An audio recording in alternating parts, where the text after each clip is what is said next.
noite. Esse GT já tem um acúmulo, né, de análises, já vem debatendo, foi um dos primeiros que a gente criou, tem outros, né, que estão debatendo a pauta, né, ambiental e de urbanismo, e já se encontra assim com um certo acúmulo. Eu queria então começar primeiro agradecendo ao trabalho que já foi realizado aqui, né, um trabalho importante para nós. Também reconhecendo que nós temos um time que tem um domínio razoável para nos preparar para a intervenção aqui na campanha. Nesse momento, eu quero informar aqui para esse coletivo, a gente vai começar a migrar, e aqui a gente já tem condições para isso, né, para o debate já no foro do programa de governo participativo. Isso é uma orientação da direção do nosso partido, e uma orientação democrática, e esse ambiente vai receber, com esses companheiros aqui, com essas companheiras aqui, a contribuição já formulada, né, nos eixos iniciais, né, para a construção do nosso programa de campanha. Esse é o método que vai ser utilizado, e a gente vai ao ar, né, com essa agenda dia 22 de agosto, certo, Ricardo? Isso. Tá, então a gente vai divulgar, né, esse lançamento, promover também essa discussão, porque é uma discussão que pretende ser consistente, e ela perdura aí por um período, mais ou menos um mês, no nosso planejamento. Então, isso é muito legal, né, para a gente, porque todo esse acúmulo já vai ser, né, colocado em pauta quando a gente começar a fazer a nossa discussão aí, que a proposta do programa de governo participativo já é incorporar parte da sociedade nesse debate. Então, por conta do trabalho realizado aqui, a gente não chega lá do zero, né? A gente já tem, né, um certo acúmulo para continuar. Eu estou muito feliz por conta disso. O outro ponto que eu queria, nessa breve intervenção aqui, fazer é que a pauta ambiental, o seu impacto, né, também na cidade, ela é uma das áreas mais sensíveis, né, do debate público que a gente vai enfrentar. Por uma razão muito simples, né? Aqui se executa a política da irresponsabilidade ambiental assumida pelo governo federal e até formulada pelo Ricardo Salles, né, de que nós temos que deixar passar a boiada, né, enquanto o povo está ocupado com a pandemia. Isso que foi dito naquela célebre reunião do dia 22 de abril, né, reunião ministerial, tem tradução local aqui. Tem tradução local aqui, em vários pontos. O PDZ é um deles, né, o Plano de Desenvolvimento e Zoneamento Portuário, é uma tradução da política do Ricardo Salles. A usina que nós vamos discutir hoje, que é nominada, né, de renovação de energia, mas a gente teve uma discussão há pouco, já numa série de outras, né, que denuncia que você vai gastar energia suja, e não é exatamente apropriado você chamar aquilo de usina de renovação de energia. Além do impacto ambiental negativo, tem também o comprometimento das políticas sociais em torno desse tema que nós vamos defender. Já temos um diálogo, por exemplo, com a Frente de Economia Solidária, o Fórum de Economia Solidária, que tem 54 propostas, algumas, inclusive, envolvem esse tema. E nós tivemos, né, a instalação recentemente, né, da cava no subsolo marinho aqui, né? E, bom, saudações ao Tarcísio, que acaba de entrar aqui. Bem-vindo, Tarcísio. Estou só concluindo aqui um breve informe e a gente já começa o nosso debate. Isso, daí eu dou uma... Eu escolhi essas três referências, PDZ, usina e Cava, para demonstrar a irresponsabilidade ambiental que conduz essa gestão aqui. Para você conduzir uma agenda desse tipo, você tem que ter uma construção muito forte, né, de alinhamento da população disso. Então, isso também precisa ser discutido nesse contexto.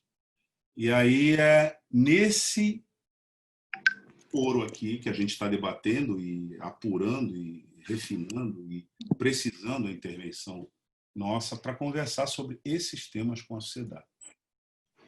Eu falei da parte ambiental, evidentemente tem a parte, né, urbanística propriamente dita, mas não é o caso aqui.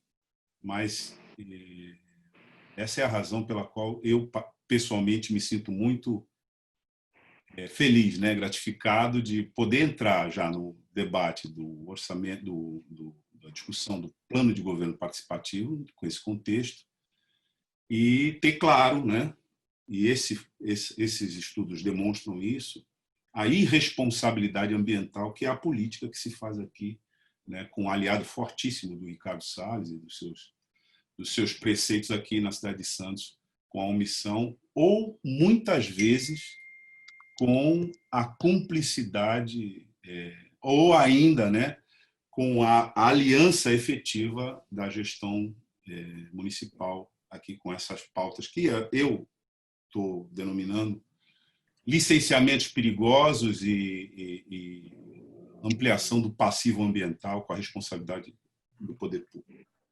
Então é isso. Acho que a gente vai ter um bom trabalho aqui nessa linha que a gente já vem construindo. E já estamos, então, em condições de iniciar a apresentação disso em debate, né, no nosso programa de governo participativo, que vai começar esse mês. Então, eu queria saudar aqui a presença de todos, mas agora o do Tarcísio, né, que acaba de chegar, contar para ele um pouquinho que nós já estamos nessa conversa há um tempo, já tivemos uma reunião que tratamos de alguns temas, e no tema de saneamento ambiental ficamos devendo a gestão de resíduos, que é o tema de hoje, né? Do qual o arquiteto urbanista Tarcísio de Paula Pinto é um especialista. Bom, queria lembrar também que nós estamos fazendo 10 anos da Política Nacional, né, de Resíduos, que foi aprovada no governo Lula. Acho que o Tarcísio pode nos ajudar a avaliar um pouco isso, além dessas questões locais que o Douglas e o Chico acabaram de falar.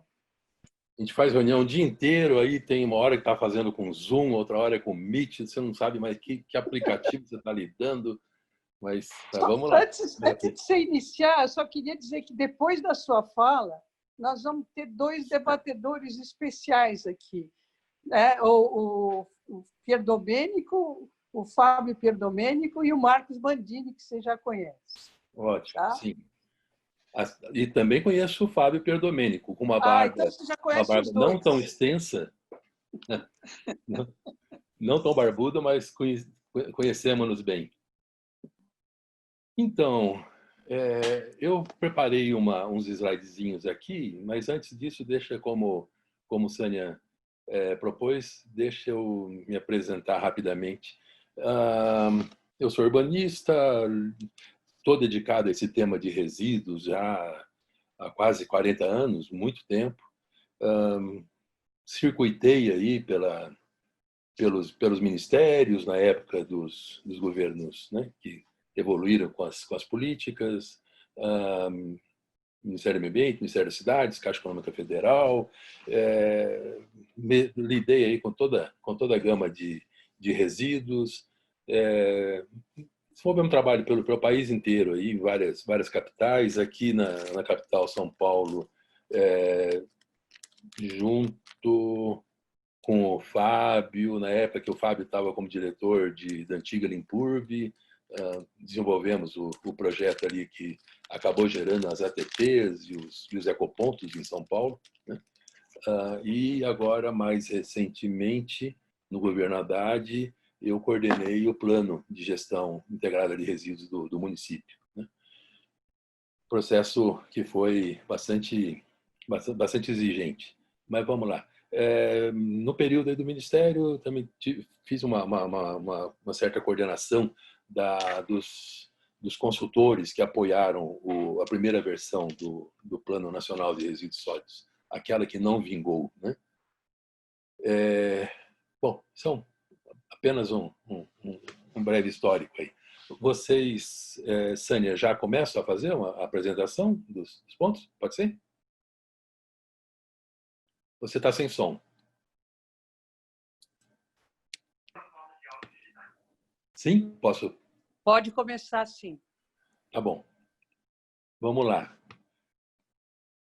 Eu gostei de ver a fala inicial do Douglas, que já vejo pontos em comum aí na forma de encarar várias das questões aí do meio ambiente, né? Uma hora você falou um termo, Douglas, que eu não sei se foi alheamento de alheio, né? Ou se foi alinhamento de arear, né? Tanto um quanto o outro eu gosto de usar, né? Realmente acho que tanta boiada passando precisa muito alinhamento, né? Agora eu acho que pelo menos a gente vem evoluindo assim enquanto equipe, com uma equipe que trabalha tecnicamente com compromisso político, né? Nós temos cada vez mais olhado na direção de contrapor a essas boiadas uma aliança com os interesses dos vários grupos, né, que estão aí na sociedade e têm uma preocupação com a preservação do ambiente, e grupos que têm uma percepção de que cabe a cada um se mover um pouco, alterar algo do seu comportamento para construir resultados. Nós sentimos hoje que tem um espaço muito significativo para responder às necropolíticas com políticas de forte envolvimento social, comunitário, por região, por bairros, por regiões, né? bem delimitadas na cidade, incluso para os resíduos, né? Nós temos acompanhado ultimamente uma forte proliferação de soluções para resíduos com envolvimento comunitário e deixa eu puxar um exemplo aqui rapidamente. Lisboa tem um programa que se chama compostagem no bairro ou compostagem na quadra. E uma coisa muito simples, o órgão gestor de resíduos, de uma forma ousada, delimitou um certo espaço público pequeno, né? E implantou ali um conjunto de composteiras que trabalham sozinha por aeração, né, natural, não tem nenhum mecanismo, nenhuma motorização, nenhum implemento, nenhum aditivo, né, no processo. Simplesmente se colocam os resíduos ali e aquilo se decompõe com ótimo desempenho, sem causar qualquer dissabor, né, de mau cheiro, mau odor, efluente, líquido, qualquer coisa no entorno. E as pessoas convivem com aquilo e usam aquilo e se apropriam daquilo como um exercício da minha pequena responsabilidade de não deixar as coisas evoluírem tão mal como andam evoluindo pelo mundo, né?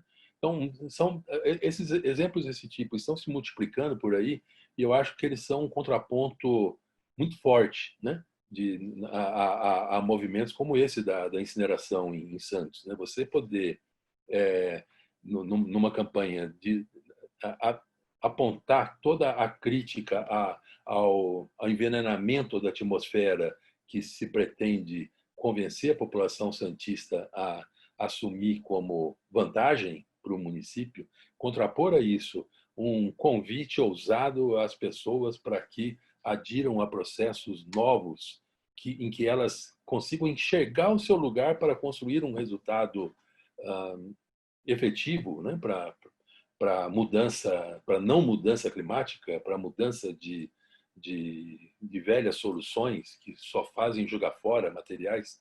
Então, a nossa fala tem ido muito assim, muito nessa direção, tá? Eu quero apresentar alguns dados para vocês.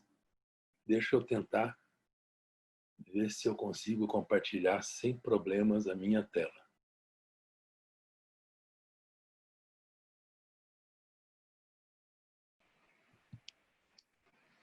Ah, agora sim. Agora vai dar. Eu estou aproveitando uma apresentação que eu fiz num evento da semana, acho que foi semana passada, na Assembleia Legislativa, e um evento bastante interessante. Teve uma fala da presidenta da CETESB, uma fala que o evento era caminhos para uma implementação efetiva da política depois de 10 anos, né, com o aniversário de 10 anos, e olhando para 2030, daqui a 10 anos, onde poderemos estar. E a fala da CETESB inteira foi uma justificativa por extenso de por que está apostando nesses malditos incineradores, né? Não parece ter convencido a muita gente, não, certo?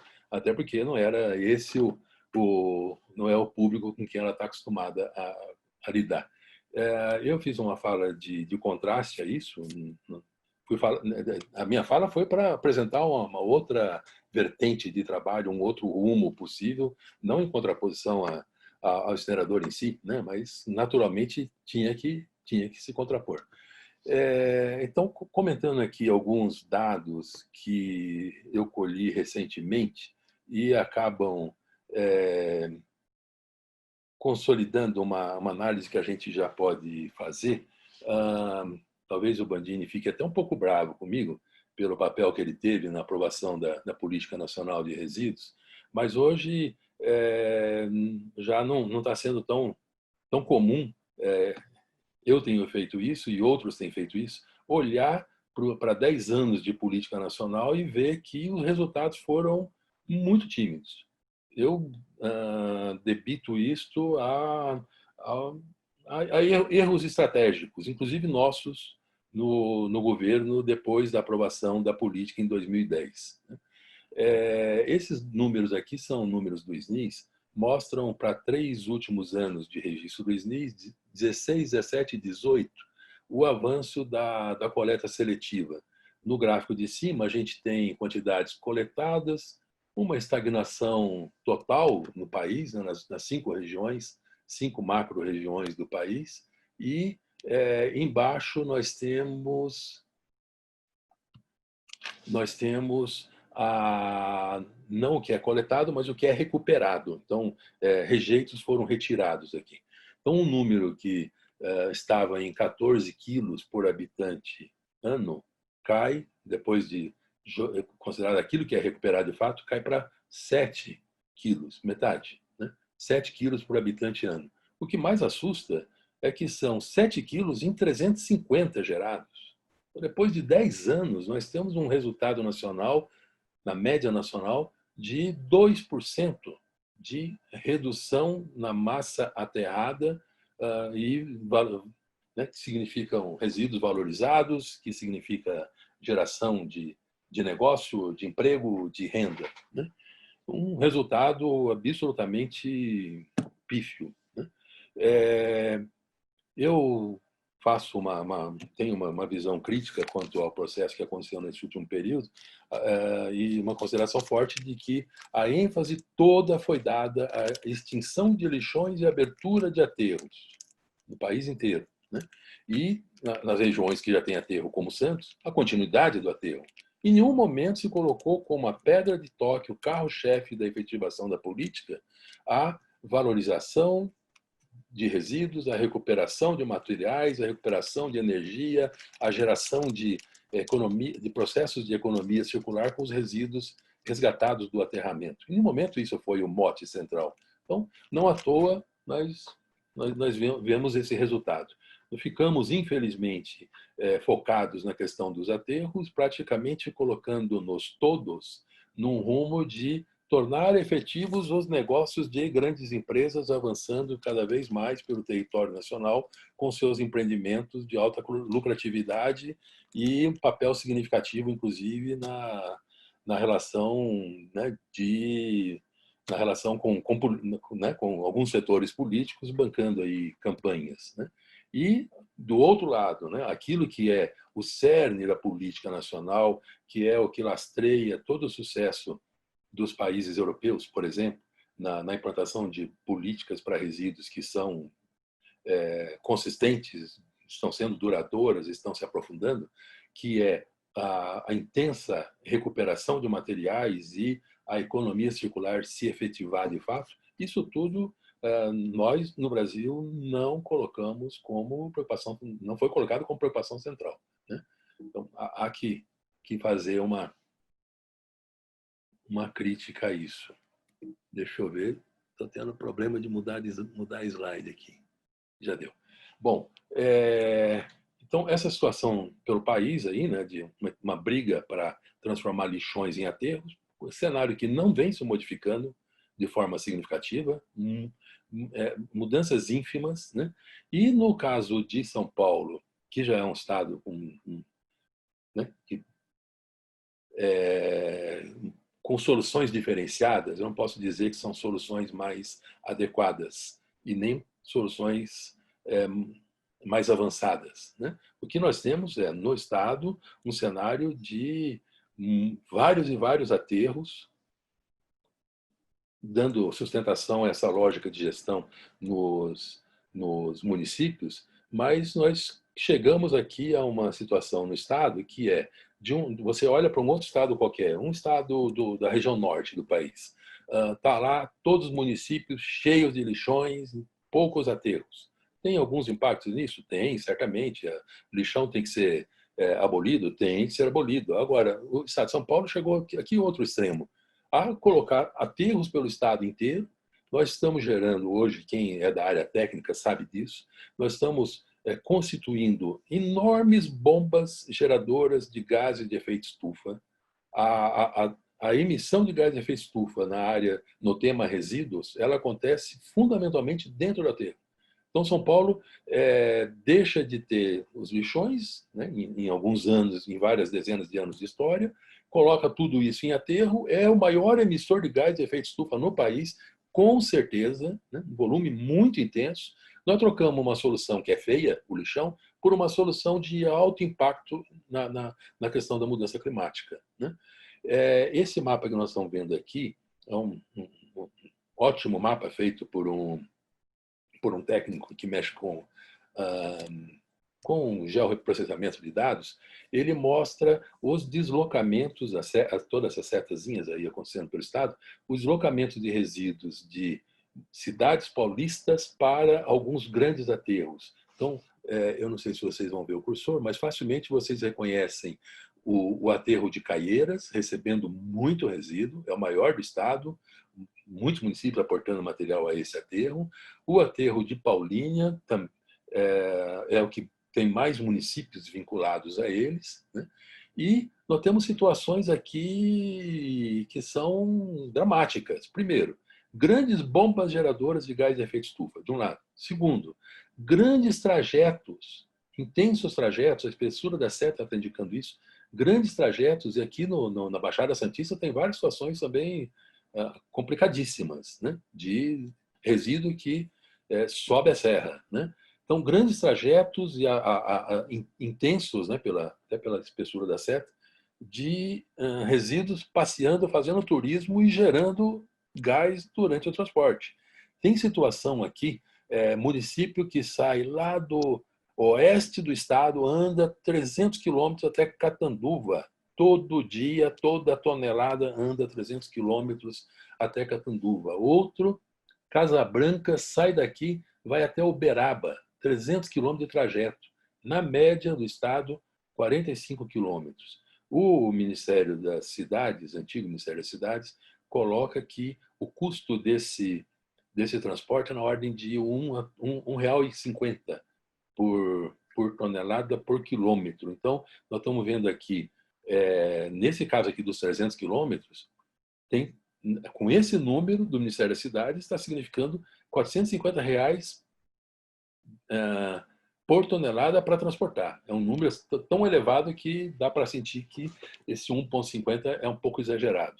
A gente trabalha aqui com um terço disso, R$ 0,5 por quilômetro tonelada. Significaria, de qualquer forma, R$ 150 só para transportar esse material que tem que chegar lá em Uberaba, ou que tem que chegar em Catanduva. Na média do estado, pode estar se falando aí em dezenas e dezenas de reais, meramente para fazer esse resíduo chegar num ponto para virar gás de efeito estufa que compromete o futuro de todo mundo, né? A rota que a gente tem trabalhado é uma rota, eu estou colocando aqui um exemplo do Ceará, está montado um programa para o estado inteiro, já está sendo efetivado um monte de consórcios intermunicipais montados, 16 em 3 anos, todos recebendo recursos de ICMS para cumprir um plano que vai na rota em que eu estou expondo a vocês, né? A rota, ao contrário desta rota aqui em vermelho, aqui embaixo, a rota dos aterros, é uma rota em verde aqui em cima, que faz o percurso daquela ordem de prioridades que é do artigo 9º da Política Nacional. Primeiro, nós temos todo o esforço de redução, de não geração, e isso não desculpe o termo, não é babaquice ambientalista, isso aqui é uma necessidade intrínseca no processo e isso tem que se transformar em práticas concretas e no caso do orgânico, essas práticas começam a aparecer muito bem, né? A evitação de resíduos por processos que estão nessa órbita aqui da redução, fortemente da redução, né? Então, a sequência de prioridades de não redução, reutilização, desculpe, não geração, redução, reutilização, reciclagem, tratamento, só no final à disposição em aterro. A política que nós temos seguido nos últimos anos é exatamente o contrário, começa da seta para trás, ela vem contra a ordem de prioridades, né? Ela inverte, né? E aponta para processos aí que duram 8 anos entre detectar a área, licenciar a área, projetar uma instalação que aqui nos casos de São Paulo ela já existe, tá bom, esses 8 anos não serão necessários, já existe, tá? Mas foram instalações que custaram, e esse custo estará impresso no custo operacional, na ordem de R$ 280 por habitante atendido, enquanto que, se eu sigo a ordem de prioridades, essa sequência de passos da política nacional, eu estou falando em investimentos de 1/3 disso, menos de R$ 100, em torno de R$ 100. Né? E aqui na rota dos aterros, nós estamos falando em emissões, evitar emissões por captura de biogás, sistemas em aterros modernos, sistema na capa do aterro, que suga esse biogás e o leva para aproveitamento. O máximo em aterros alemães, o máximo que se consegue evitar é 50% da emissão. Em aterros brasileiros é tido como 30%. E nesse número 30%, nós temos uma redução de emissão na ordem de 1, fator 1. Enquanto que aqui na outra rota, esse fator vai para 2,3, mais do dobro da redução de emissões. Né? Eu tenho aqui embaixo, na rota dos aterros, um empreendimento favorecido com 15 empregos, né, para uma região. É o caso de Santos. Né? O aterro lá da Terracom, não sei quantos empregados tem, mas não deve passar muito disso, não. Algumas poucas dezenas. Né? E enquanto que na rota de valorização de materiais, recuperação, economias circulares de diversos tipos de materiais, nós estamos, isso aqui é o caso do Ceará, lá levantado isso para período recente, na média para o município, 330 empresas potencialmente favorecidas por processos de valorização de resíduos, 1.200 vínculos empregatícios, empregos podendo ser favorecidos com a retenção de resíduos para um aproveitamento e para avançar de fato com a tal economia circular. Né? Então, esse rumo da Rota Verde, né, significa ir atrás de uma estratégia de menor investimento, menor custo operacional, vou mostrar para vocês aqui, e uma rota que a ampliação da inclusão de agentes e setores econômicos é certa, né? Diferentemente da outra que elimina qualquer possibilidade de resíduos significarem reforço da economia local. Né? Todo esse processo vem sendo, né, pela nossa abordagem, baseado em centrais de resíduos, muito próximas do espaço urbano. Então, a estratégia toda sendo tendo um apoio muito forte em reduzir deslocamento de resíduos. reter o resíduo no espaço, na proximidade em que ele é gerado, né? E buscando autossuficiência no manuseio, no manejo desse resíduo. Esses dois termos, manter na proximidade e autossuficiência no manejo, são a base da política de sucesso na comunidade europeia. Então, não é à toa que toda a nossa lógica percebida, né, no território brasileiro, ela leva a mesma conclusão, né? Não há como tratar dignamente resíduos se você coloca tudo para passear entre as regiões, né? Então, crescentemente, nós estamos construindo propostas aí. Eu estou agora, exatamente hoje, fechando o plano de Juiz de Fora, uma cidade que está com quase 600 mil habitantes, né? Então 50% maior do que Santos, nessa ordem de grandeza, e na cidade, com convencimento de toda a equipe técnica, se previu 3 centrais dessas de resíduos. O aterro está a 25 quilômetros da cidade, essas 3 áreas estão coladas no território, são espaços pequenos, 15 mil, 20 mil metros quadrados, onde os resíduos coletados diferenciadamente. Então, nós não temos mais nenhuma condição de não avançar para a coleta em 3 frações. Coleta de secos, coleta de orgânicos, coleta de rejeitos. E nós temos abordado isso, fazendo isso em 2 rotas. Então, nós já temos em vários municípios coletas em 2 rotas. A própria São Paulo, eu não me lembro como é que é o caso de Santos, mas a própria São Paulo tem coleta em 2 rotas. Ela coleta todos os chamados úmidos e a coleta de secos num dia específico da semana. Aqui, lá em Juiz de Fora, a discussão é a mesma. Só que a coleta de úmidos, ela já implica em 2 compartimentos. Então, uma rota só coletando orgânico separado de rejeito em 2 compartimentos distintos. E esse material vai para instalações na proximidade do território urbano, para andar pouco, para transformá-lo ali com processos de boa tecnologia, simples, mas boas tecnologias, não sofisticados, não caros, e esse material retorna para todo um conjunto de estabelecimentos que já existem, né, na economia local. Então, esse processo muito baseado em instalações centralizadoras de resíduos que, em parte, substituem a recepção que os aterros fazem hoje de 100% do material, e ecopontos, né? Configuração parecida com os ecopontos de São Paulo. Nós sabemos hoje, né, o Fábio, né, viu isso no Nascedouro, hoje deve ter uma noção, né, dos resultados disso. São Paulo, começamos lá no governo Marta, os primeiros 5 ecopontos, depois da Marta entrou o Serra, que levou a 25 ecopontos, depois entrou o Kassab, levou a 52, o Haddad entrou com 52, entregou com exatamente 100, o Bruno Covas, ao que me consta, vai entregar com 102. Botou 2 a mais. Então, né, esse é o resultado do nível de compromisso desses governos, né? Mas hoje a gente já tem uma análise em São Paulo de que resíduos que eram largados pela cidade, 100% largados na cidade, hoje esse número caiu para algo em torno de 40%. 60% entram nessas unidades com capacidade de gestão, de gerenciamento do material e, logo que possível, seu aproveitamento. São Paulo tem dívida com aproveitamento, mas, pelo menos na rua, o material não está.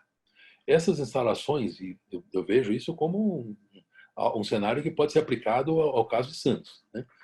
Essas instalações, obras de baixo custo, vou mostrar alguns números daqui a pouco, elas podem operar facilmente com equipamentos móveis entre elas, né? Equipamentos que passeiam entre elas e ou mesmo pode estar residentes, né? Mas são equipamentos muito leves, mobilizáveis pela área e de baixo custo de investimento. Processos de compostagem nunca mais em pátio aberto, hoje já em instalações, no mínimo, galpões com baias sobre piso preparado para ventilar com ventilação forçada, né, mecânica, pilhas de resíduos. Há até uma experiência já bem consolidada desse tipo de instalação, principalmente na Colômbia, e agora estamos com as primeiras instalações dessas saindo pelo país, pelo Brasil, e instalações outras muito mais de porte muito mais significativo, túneis de compostagem e outras aí totalmente mecanizadas que se adequam a qualquer porte de município, né? Juiz de Fora, que é maior que Santos, nós estamos prevendo 3 grandes galpões, ainda não são túneis, né? Com pilhas estáticas de orgânicos, dando conta de algo como cada um deles 35 toneladas dia, né? Santos seria menos do que isso, né? Resultado dessas ações. Aqui o último número do Ceará, contra investimento de 280 por habitante atendido, temos lá um sistema que não vai custar diferentemente aqui pelo estado de São Paulo, na ordem de 103, né? Quase que um terço do outro número, né? 103 de investimento por habitante atendido.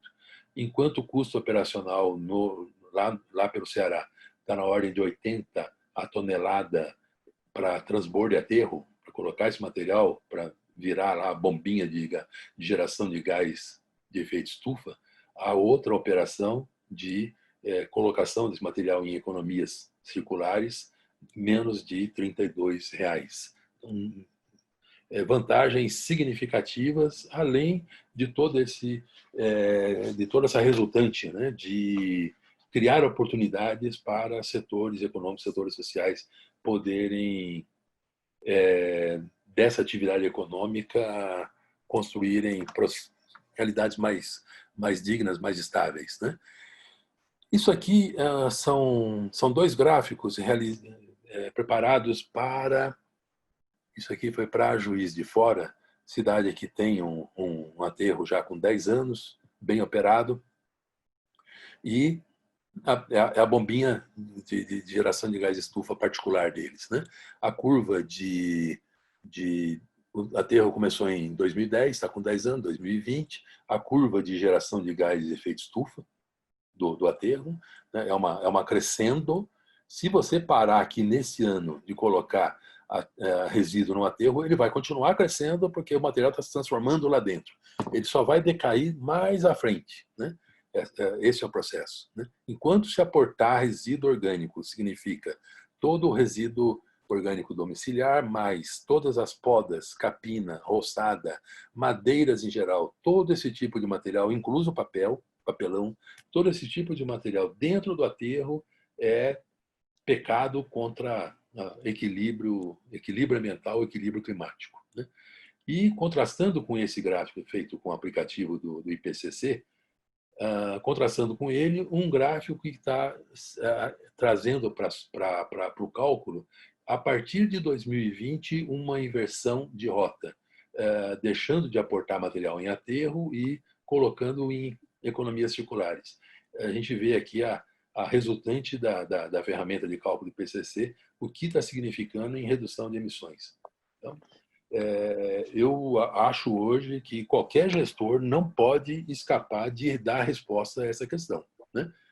Em prol de uma lógica de gestão de resíduos em aterros, que o grande resultado é fortalecer grandes empreiteiras, dar lucratividade enorme a esses grupos e não assistir a outros de uma forma coletiva, e ainda ter um outro resultado, que é essa bomba emissora de prejuízos para a sociedade como um todo, essa questão não pode ficar sem abordagem, sem resposta em cada nível de governo, né?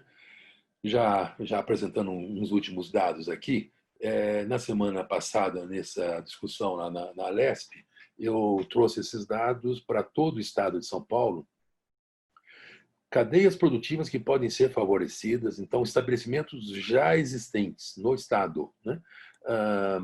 Se eu trabalho orgânico a ponto de gerar composto orgânico, quem pode ser favorecido por isso? Se eu manejo convenientemente as embalagens, resíduo seco, e se eu recupero as madeiras em geral, incluso aquelas provenientes de poda, manutenção de áreas, né, áreas urbanas, áreas verdes, e as madeiras em geral, incluso madeiras de construção, se eu recupero esse material para um uso como biomassa, né, como energia, quem pode ser favorecido? No Estado, 54 mil estabelecimentos agrícolas fazem consumo de composto orgânico. Nós estamos falando em 240 mil empregos aqui, 3 mil ferro velho, sucateiro, né, esse tipo de negócio, recicladores em geral, com mais de 27 mil empregos, 22 mil, 22 mil atividades industriais que podem consumir essas madeiras picadas como substituto de biomassa e fazem quando isso é ofertado, por isso que elas estão listadas aqui. 850 mil empregos, só nessa brincadeira aqui nós estamos falando que podem ser, não que sejam, né, porque não tem material para todo mundo aqui, mas existe um cenário em aberto de 1.100.000 empregos que poderiam estar sendo trazidos para processos em que a retenção de resíduos faz a economia circular. Esse conceito está ficando cada vez mais importante. Nós tivemos na semana passada um relato de uma técnica espanhola da Aliança Resíduo Zero e ela demonstrando com dados muito significativos como a ordenança hoje da Comunidade Europeia é: afastem-se todos dos incineradores. Incineradores estão sendo desativados progressivamente. A Alemanha está desativando, Madrid já colocou quase que proibição na região metropolitana de Madrid para os seus incineradores. Paris, o último plano de gestão de resíduos, já tem como uma das premissas, um dos objetivos, a eliminação progressiva de incineradores.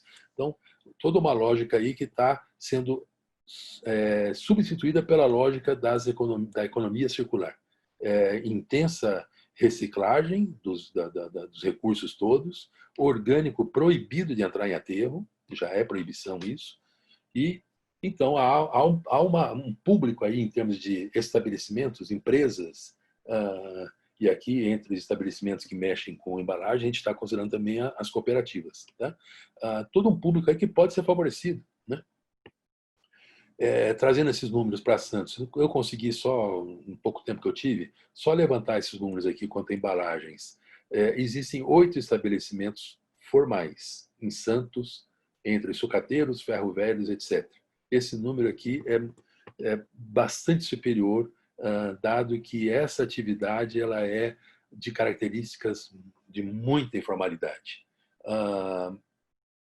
Em São Paulo, nós conseguimos detectar que o número dos formais é 1/10 do que existe de fato, né? Em Santos, então, 8 podem ser 80, né? 44 empregos nesse setor, isso aqui pode passar de 400 empregos, né?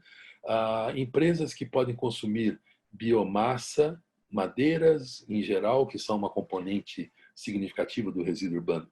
E em Santos, 87, quase 1.500 empregos, né? Aqui nós sabemos que Santos não tem área agriculturável, né? Nós detectamos um único estabelecimento produtor de banana no município, né? Mas a Baixada Santista está cheio desses empreendimentos. O que nós temos visto num traço geral é que menos de 1% da área agriculturável nas diversas regiões é suficiente para consumir o composto orgânico que uma cidade, compostando tudo, possa oferecer. No caso de São Paulo, nós detectamos que, fazendo um círculo, a partir da Praça da Sé, de 50 quilômetros, existem estabelecimentos nessa distância de transporte que podem consumir composto orgânico gerado na cidade e só precisariam ser envolvidos consumindo o composto orgânico gerável numa cidade como São Paulo, só precisariam ser envolvidos 3% desses estabelecimentos. Então, um número que é surpreendente. O nosso desafio não é ter espaço para colocar esse produto no mercado, é fazer isso de forma ousada, de forma técnica eficiente para que haja plena possibilidade deste material se inserir numa lógica comercial, né? Há 15 dias atrás, a Brelp, Associação Brasileira das Empresas de Limpeza, fez aí um encontro sobre compostagem com o pessoal da ISVA, Associação Internacional de Resíduos, e especialistas, um especialista europeu coordena a ISVA, pelo menos na Itália, um especialista conhecido, Marco Ritt, ele dizendo que o mercado de consumo de composto orgânico oriundo do processamento de resíduo urbano está totalmente aberto na Europa. Não há menor possibilidade de dificuldade de colocação desses produtos. Então, a dificuldade não está aí. A dificuldade está na quebra de alguns paradigmas, na quebra de resistências de setores econômicos que têm interesses muito fortes e por aí adiante, né? E na dose de ousadia necessária para avançar. Eu coloquei essa última informação aqui à disposição da equipe que está dialogando, né, sobre isso com o candidato com Douglas em Santos, e fizemos um exercício a partir de números que a gente tinha aqui. Seguinte exercício, esse exercício que está inserido, não como exercício, mas como proposta aprovada no PGI de São Paulo. O PGI de São Paulo está prevendo, e isso não foi adiante, teve um primeiro passo, depois não foi mais adiante, né? Enquanto não mudar o governo aqui, não parece que avançará, está prevendo o incentivo à compostagem in situ. Isso é compostagem no domicílio, compostagem no condomínio, compostagem em estabelecimentos, fazer o que alguns estabelecimentos de referência já fazem, né? Em São Paulo, o Shopping Eldorado já tem uma prática disso há muito tempo. Existem outros shoppings aí, né? Então, e dentro dessa perspectiva, houve um programa aqui em São Paulo de distribuição de 2.000 composteiras a domicílios, que foi um sucesso bastante grande. Não sei o estado dele hoje. Houve uma iniciativa piloto que a gente conduziu de compostagem em condomínio. Tem um condomínio na Aclimação, que está sendo a nossa melhor referência. Ele está lá há 5 anos. Uma das vagas de garagem é usada para fazer compostagem, um processo que não tem o menor incômodo, né? É um condomínio de classe média. Haveria ali muita gente pronta para reclamar, desmontar aquele troço todo se houvesse algum odor sendo gerado. Processo totalmente controlado, muito simples, com equipamentos nacionais. Houve um bom projetozinho, né, para uma área de 10 metros quadrados, o tamanho de uma vaga de carro, se resolve o resíduo de 100 pessoas, né? Usando essa lógica como um caminho possível, né, para uma campanha como bandeira, né, numa campanha num município de porte como Santos, fizemos aqui uma projeção em cima de números que nós estamos jogando lá em Juiz de Fora também. Se houver a adesão de 20% dos domicílios, que resultados eu tenho nessa linha verde, em termos de custo por tonelada, ou se houver um outro cenário, nós fizemos até 50%, mas estamos usando só 2 aqui, 20% e 30% de adesão, né? O que a gente observa é que há um ponto aqui em que os R$307 por tonelada que Santos gasta, né? Eu recuperei esse número com o Bandini, então todo o sistema de Santos, né? Coleta, algum transporte e o aterramento lá na Terracom, né? Espero não estar errando o nome. Se eu implanto um processo como esse de incentivo à compostagem in situ, em domicílio, em condomínio, em qualquer tipo de ambiente residencial ou comercial, se eu estou numa escala aqui pequena, eu tenho custos mais elevados. Mas se eu chego nesse ponto aqui, eu consigo ter uma escala que, a partir daí, eu faço uma redução significativa, no mínimo aqui de 40% de redução. Se eu estou a 30%, também está me dando praticamente o mesmo resultado, né? E esse ponto de inflexão, se a gente fizer as continhas aqui, está mostrando um ponto entre 3 a 5 ou 6% de adesão. Então, se temos lá em Santos deixa eu brincar com um número aqui, algo como 150 mil domicílios, nessa ordem de grandeza. Se eu tiver 3% disso, 150 mil, 4.500 domicílios, é isto? 4.000, 5.000 domicílios envolvidos, eu já consigo colocar essa ação nessa curva. O que é que acontece com isso? Isso daqui é uma bandeira de cunho ambiental fortíssima. Eu tenho uma resultante aqui de contágio social, de convite à sociedade para participação voluntária na responsabilidade por, entre aspas, salvar o planeta, né? dar vazão a esse desejo todo que as pessoas têm, né? de alguma forma, colocar seu esforço nessa direção.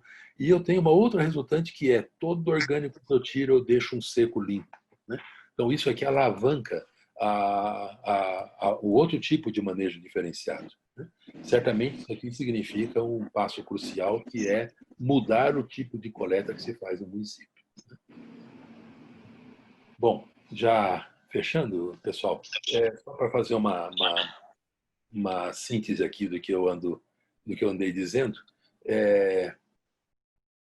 esse processo de retenção dos resíduos na proximidade do espaço urbano para ativar a economia circular local tem significado investimentos nessa ordem de grandeza.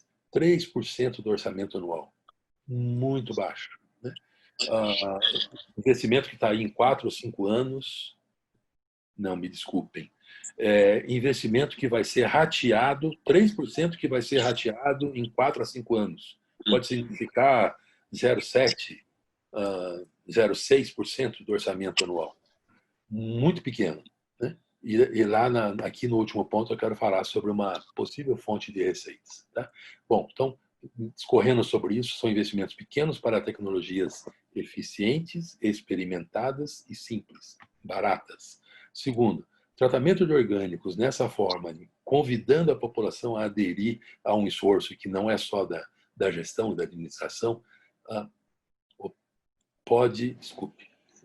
nesse sentido, convidando a população, compostagem in situ, 3 a 4% dos domicílios, nós já temos entramos numa curva em que o município está ganhando, está gastando menos do que colocar resíduo na instalação cara lá do aterro para gerar gás prejudicial a todos. Tratar orgânico, além dessa compostagem in situ, tratar em instalações municipais, esse material pode ser colocado, isso aqui é a média do país, né? Em menos de 1% da área de lavouras resolve-se a colocação comercial desse produto. No caso de Juiz de Fora, só fazendo sempre um contraponto com o município, está significando 0,7% da agricultura local. Lá é um município também industrializado, muito poucos empreendimentos agrícolas, mas mesmo assim, com 0,7% deles consumindo o material que a cidade possa gerar, se resolve a colocação, o fechamento de ciclo desse material. Por último, dizer, né, que então temos boas perspectivas aqui, temos alguns investimentos a realizar, mas a gente tem visto cada vez mais que nós temos a possibilidade de fechar uma equação de financiamento dessa modernização de processos dentro do próprio município, independente de recursos do Estado, da União, né, da possibilidade ou não de emendas parlamentares, por um fato muito simples. Nós temos hoje como um traço geral nos municípios brasileiros tanto a ausência da taxa de resíduos, né, é o momento certo para entrar, cada vez mais isso aqui está chegando perto, né, quanto a ausência da regularização de grandes geradores. No que eu tenho de notícia, são muitos poucos os municípios que regularizaram o atendimento a grandes geradores. São Paulo acabou de fazer isso. No ano de 2019, soltou no meio do ano um decreto obrigando os grandes geradores a se autodeclararem e optarem por, não, obrigatoriamente sair do sistema público, de coleta pública, e contratarem uma empresa privada para atendê-los no recolhimento e destinação dos seus resíduos. Eu estou tentando com a LURB, está difícil nessa época de pandemia, recolher o número, a redução que isso provocou na coleta total do município. Daqui a pouco os dados vão estar publicizados, aí vai ser fácil ver isso. Mas é uma queda significativa.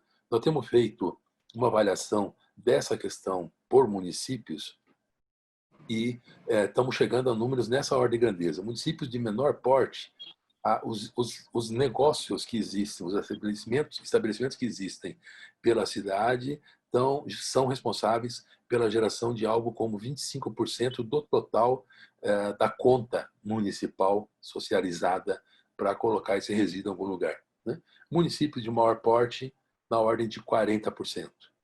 Juiz de Fora está nessa ordem aqui do 40%, São José do Rio Preto está nessa ordem dos 40%. Então, o que nós estamos vendo aqui é aquela mesma cidade que se nega, de um lado, a contratar cooperativas de catadores, como a lei ordena, né? Só pode prestar serviço público quem está sob contrato, privado que esteja sob contrato, catador associado é privado, né? A mesma cidade que nega contratação a eles é a cidade que menospreza a necessidade de regularizar o grande gerador, que é a elite local, né?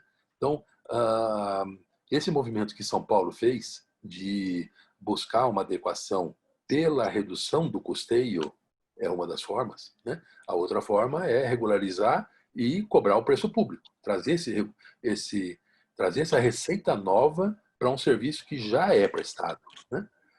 Vejam o contraste, de novo, o Juiz de Fora como exemplo.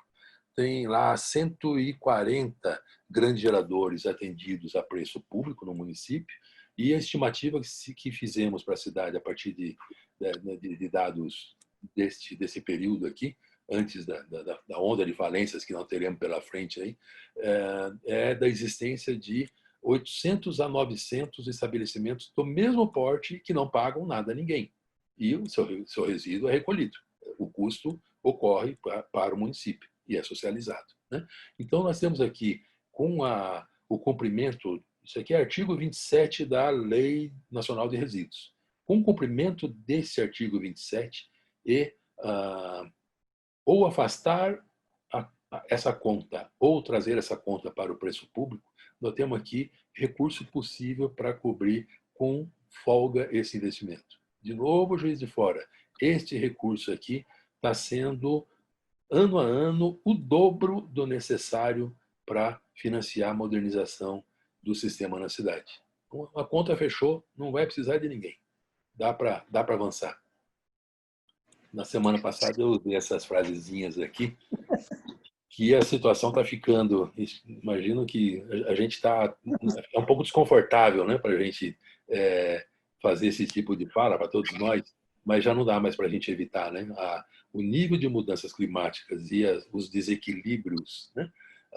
Tipo Covid-19, nesses últimos 4 meses aqui, eu já ouvi relato de 4, 5 vírus que estão vindo aí e que têm um alto potencial de atingir o status de pandemia. Então, todo esse nível de desequilíbrios que nós estamos vendo aí mostram que a atuação nessa direção aqui é necessária e é uma bandeira política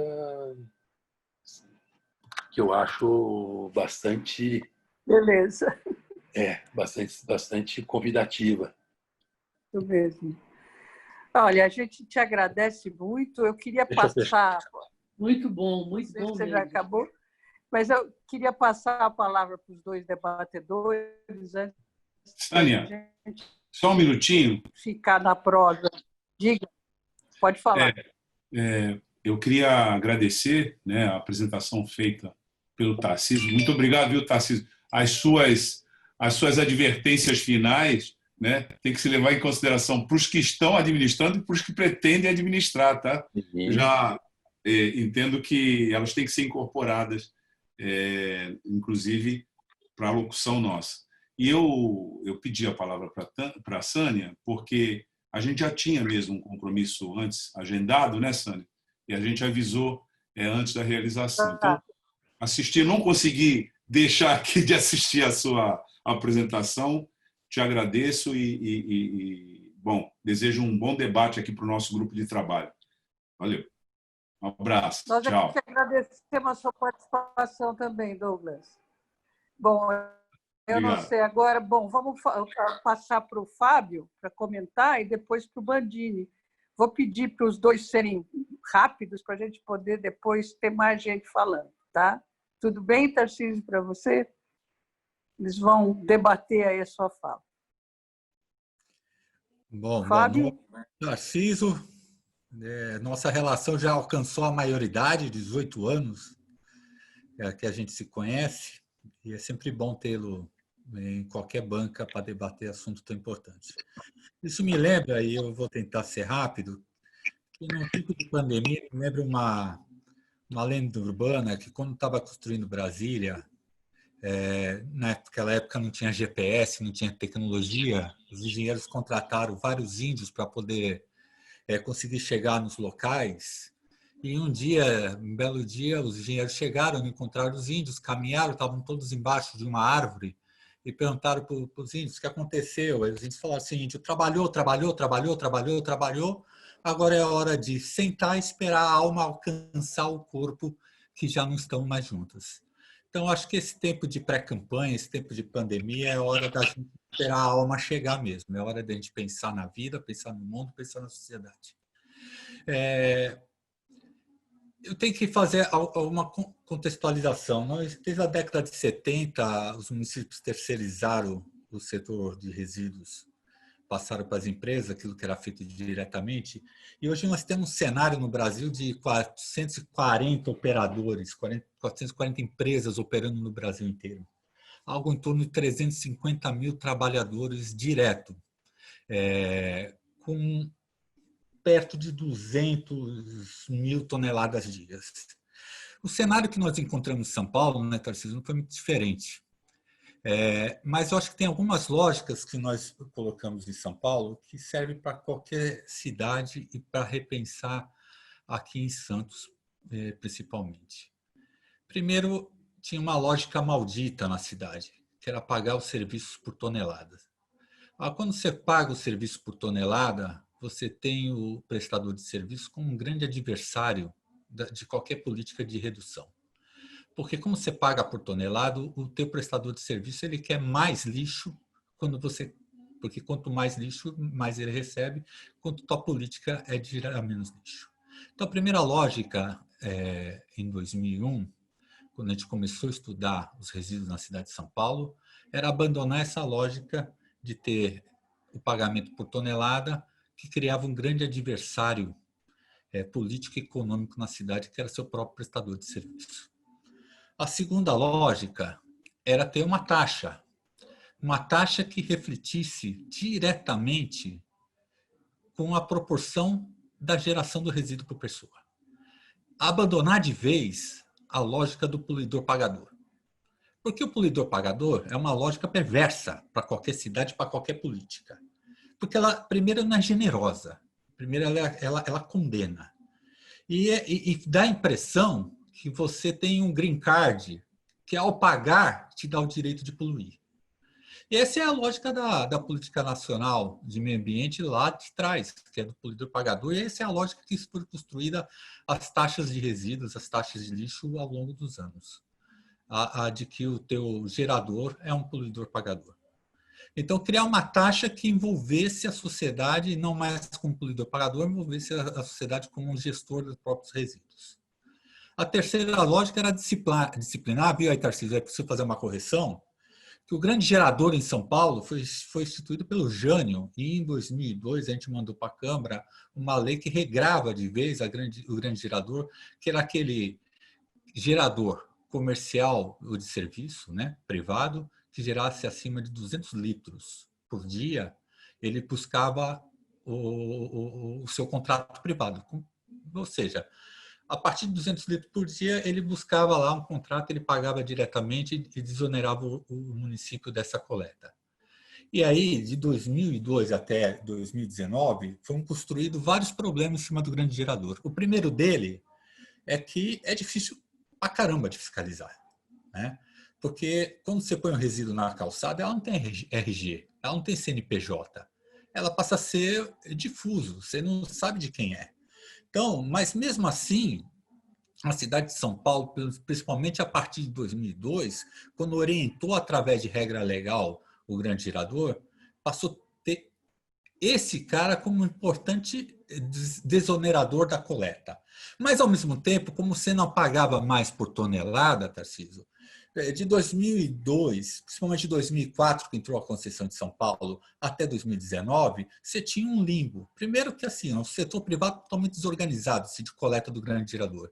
Ele não tem uma associação, ele não tem um sindicato, ele é extremamente predador, tem empresa com um caminhão e tem empresa com 20 caminhões, empresa que cobra muito menos com um caminhão do que com 20, gera emprego informal, subemprego. Então, tinha um limbo que a gente construiu de 2002 até 2019, principalmente na gestão do Haddad, uma condição para que a Anlurb agora pudesse construir um novo cadastro. Não significa que é o primeiro cadastro, mas um novo cadastro que refletisse um pouco mais da realidade. Lógico que veio a pandemia, um monte de comércio fechou, um monte de comércio quebrou, então esse número você não vai ter, porque a série histórica que começou em 2019 foi quebrada com a pandemia, porque o grande gerador fechou, o grande gerador parou de gerar, e principalmente o gerador de restaurante, shoppings e etc. Né? Agora eu quero falar da última parte, da taxa. Santos tem a taxa, mas vejamos o cenário, que é o Brasil, e o cenário de Santos não é muito diferente. Primeiro, nós temos uma lei, e importante, que nós temos uma lei, a lei florestal, que foi construída uma ação direta de constitucionalidade, 4 ações diretas de inconstitucionalidade, saiu o acordo que tirou os aterros como serviço essencial, o que significa que não pode ter aterro sanitário nas APPs. Os que estão têm que ir embora e os novos não podem ser construídos em áreas de APPs. Vamos te convir que o Brasil é um país que só por ele só é uma APP. Então, hoje, o acordo do STF condiciona qualquer construção de aterro fora da área de APP. Então, nós temos um problema sério no país, um problema sério no estado de São Paulo, um problema sério aqui em Santos, na Baixada Santista. Não temos área para aterro sanitário sob essa condição do acordo do STF, que há uns 2 meses o Aras deu seu parecer tentando mudar a ideia de que aterro sanitário é aterro sanitário e lixão é lixão e que aterro sanitário pode ser suportado numa APP. Mas enquanto isso não ser construído dentro do STF, nós temos um problema que não existe mais a possibilidade de aterro sanitário em área de APP. Os que estão têm que ir embora e os novos não poderão ser. Por outro lado, nós temos a ideia de incinerador para dar condição de destinação final, porque como essa limitação de área no Brasil é uma condicionante, se criou uma expectativa comercial e financeira dos incineradores, que também tem outro problema. Primeiro, quando o custo de um aterro é quase de $10, o custo do incinerador é de $40. Então, toda vez que a gente pensa em incinerador, quem vai pagar a conta financeira desse incinerador é a sociedade. Porque hoje ela paga $10 por tonelada, vai passar a pagar $40 por tonelada. A segunda condição, então vou gerar energia elétrica para baixar esses $40. Primeiro que o mercado de energia é muito volátil. Segundo que não existe obrigação hoje, por lei, das concessionárias contratar a energia gerada pelos resíduos. A terceira, que a Câmara Comercial de Energia está quebrada, principalmente depois de 2016, ela quebrou. Então, ela não tem sequer lastro hoje financeiro para poder oferecer para os incineradores uma receita para geração de energia. Então, nós temos lá uma limitação de área para aterro, que não pode ir APP, enquanto não tiver esse imbróglio resolvido no STF. Nós temos incineradores que não vão conseguir vender energia, porque o mercado de energia brasileiro por água é extremamente mais barato do que por de resíduos, e não existe hoje um regulamento legal que consiga vincular um incinerador à obrigação das concessionárias comprar esse tipo de energia. Em terceiro, nós temos em Santos uma taxa que ela é extremamente perversa, porque ela tem essa condição de política do pagador, ela está dentro do metro quadrado. Então, ela não estimula em nada. Então, vamos conversar de todas essas coisas um pouquinho, Tarcísio. Primeiro, quando a gente fez a taxa em São Paulo, foi por autodeclaração. Então, as pessoas autodeclaravam o volume de lixo que ela ia gerar e pagavam sobre isso. O que aconteceu em São Paulo no primeiro ano da taxa de lixo? Em São Paulo, eu peguei com 14 mil toneladas dia, no primeiro ano da taxa foi para 9 mil toneladas dia. Ou seja, a taxa de resíduos de São Paulo, por ser para o lançamento, para o autolançamento, e está vinculado à geração, passou a ter o quê? Uma preocupação pré-consumo. Aquela primeira da linha, Tarcísio. As pessoas começaram a se preocupar como ia gerar seu lixo, como ia gerar seu resíduo.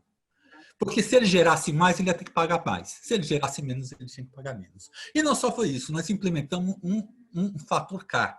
Ou seja, aquele cara que me provasse que, de alguma maneira, ele ia reciclar seu resíduo, ele ganhava aí no desconto sobre a taxa. Então, nós tínhamos uma taxa que estava vinculada diretamente à geração do resíduo, onde quem pagava mais porque gerava mais. Então, começou a ter uma condição pré-consumo, onde de 14 mil toneladas diminui para 9 mil toneladas dia. E a reciclagem, e aí eu tenho a grande honra de ter me dado essa oportunidade, nós implantamos a maior coleta seletiva porta a porta da América Latina. Implantamos mais de 20 cooperativas de catadores oficializadas com todas as condições de trabalho. E aí aquilo que estava parado desde a época da Erundina, no governo Marta, nós saltamos em vezes 100. O problema hoje da coleta seletiva é que a gente calcula quanto que ela entra nas centrais de triagem e não exatamente o que é aproveitado. Em Santos, por exemplo, e eu não gosto dessa ideia, porque Santos tem uma taxa que é por metro quadrado, que não tem nada a ver com, não está vinculada em nada com a geração. Ou seja, se você mora numa casa grande, você paga mais, se você mora numa casa menor, você paga menos. Não tem nada a ver com a geração. Além do mais, para a coleta seletiva, o governo colocou uma multa. Quem não fizer é multado. Política pública tem que ser generosa, tem que ganhar a sociedade. Tem que fazer com que a pessoa recicle, porque ela saiba que ela está fazendo parte de algum movimento que é muito bom para o futuro e para a geração que vem. Não porque ela vai ser multada. Então, nós temos hoje, por conta da multa, um volume grande de disposição da reciclagem, porém um aproveitamento de menos de 50% lá, ou seja, mais de 60% que a sociedade põe para a reciclagem volta para o aterro sanitário. Porque, como ela é só multada, não estimula ela a pensar que aquela reciclagem é para algum bem maior, para o meio ambiente, para a geração de renda e para gerações futuras. Então, o Santos tem um embrolho danado. Primeiro, não tem lugar para aterro, tem um incinerador prometendo, um primeiro no Brasil, que não vai gerar energia porque não tem essa condição hoje, vai custar mais de $40, vai aumentar o custo para a sociedade, a reciclagem, por conta de ser multada, não opera no ponto de vista da generosidade da sociedade, e sim do medo de levar a multa, e nós temos muito nada de política de resíduo que se fale entre todos os modelos. Então, eu te falo, Tarcísio, bom te reencontrar, ótimo em vê-lo, mas enquanto a gente não discutir uma taxa que esteja vinculada à geração, onde a gente discuta que a coleta seletiva e o programa de reciclagem ele é um programa muito maior do que uma multa, e se a gente não começar a discutir que a redução é de pré-consumo, a gente ainda vai estar discutindo o que é melhor para a cidade, se é incinerador ou aterro sanitário, e, no fundo, a diferença de $10 ou para $40.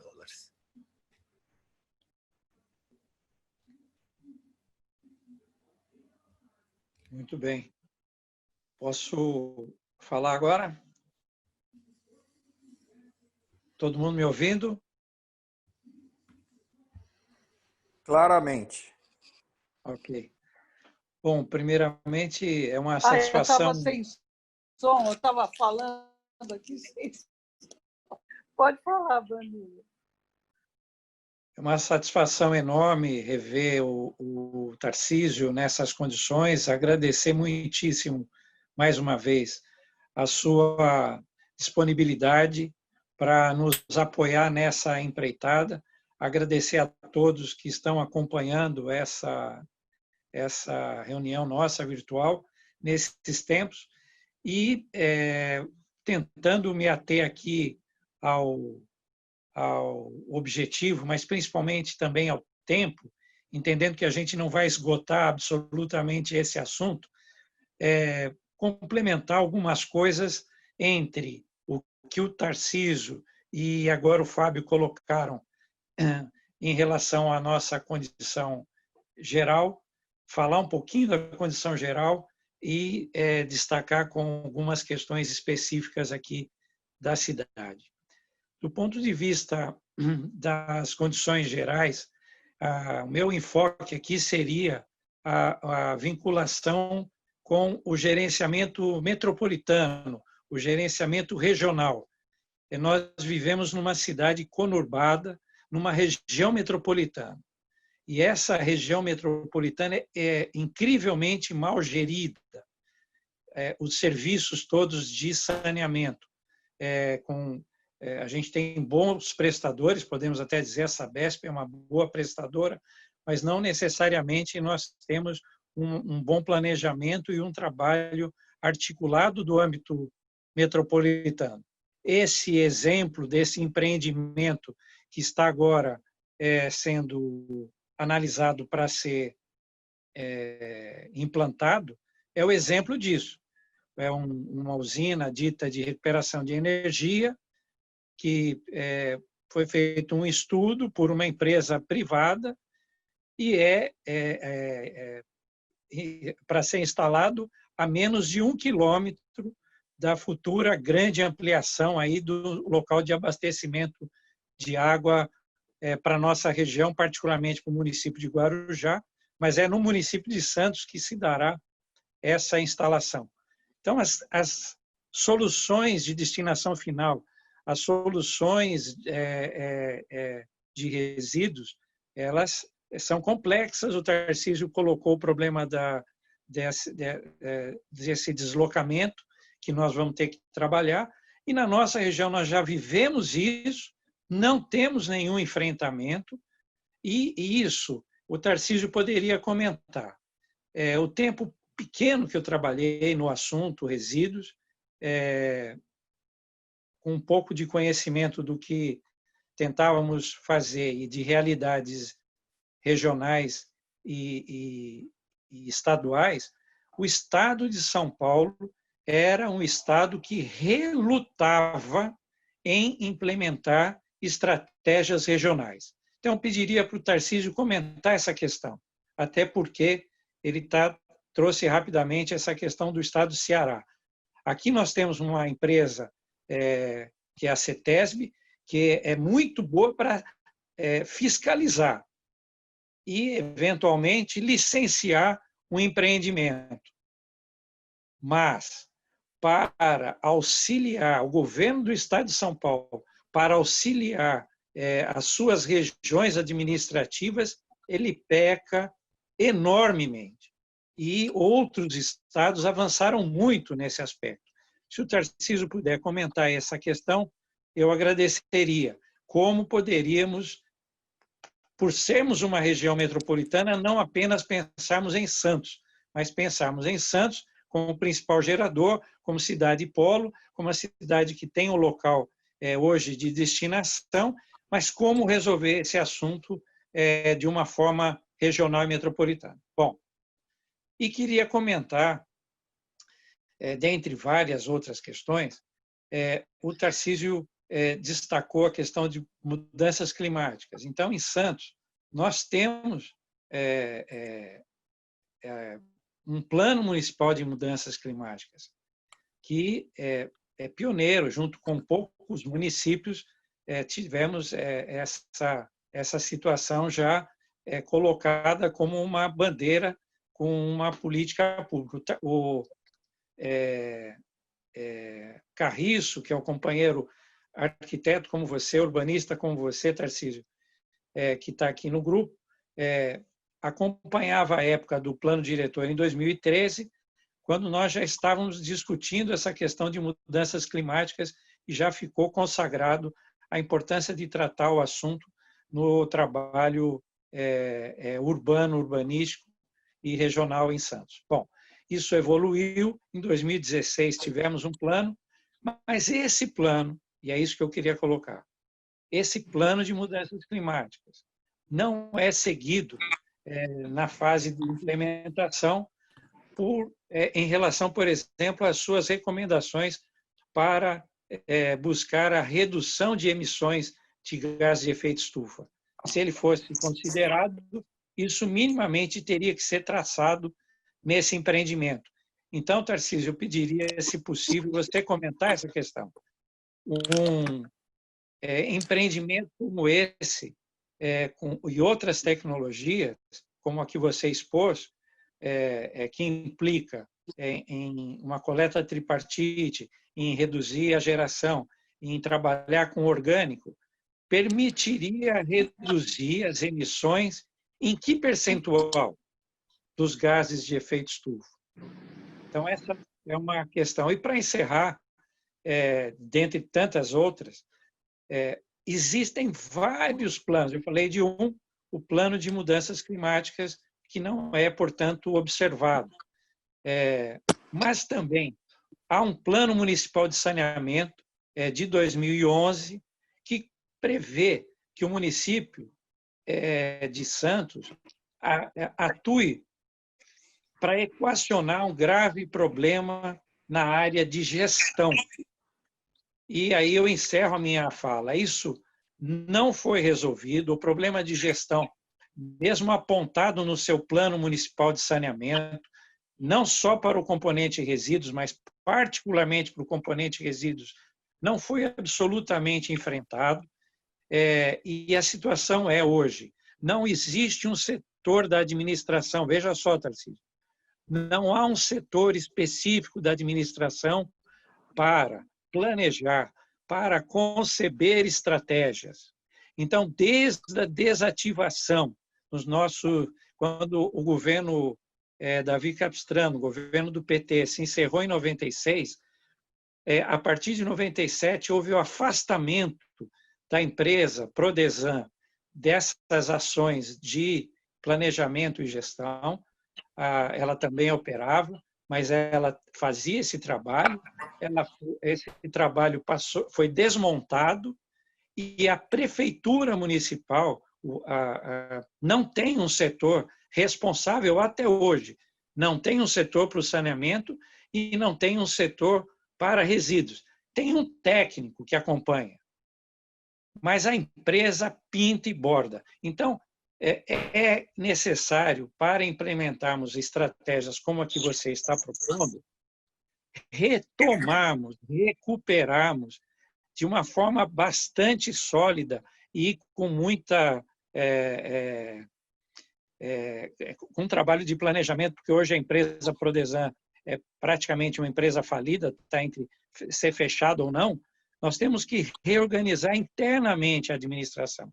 Então, essa estratégia, para ser implementada, precisa ser também pavimentado um caminho na área de gestão. Eu encerro por aqui, teria muitas coisas a comentar. Vou só destacar rapidamente para o Tarcísio saber que eu não esqueci. A parte de resíduos de construção e demolição. Em Santos é um nó. Não se atua em nada nessa área. E eu sei que você atua fortemente nessa área. Você colocou deficiências, falhas da Política Nacional de Resíduos. Nós buscamos, eu me recordo bem, bolar estratégias como o do pagamento de serviços ambientais urbanos. Pouco avançamos nisso em relação a remunerar melhor os catadores de recicláveis, ter estratégias para isso, fora a contratação. Bom, enfim, são muitos assuntos, a gente não vai esgotá-los hoje, mas eu queria que você destacasse essa questão regional e falasse principalmente da questão da gestão interna das cidades, como se organizar melhor para poder enfrentar esses desafios que vêm pela frente.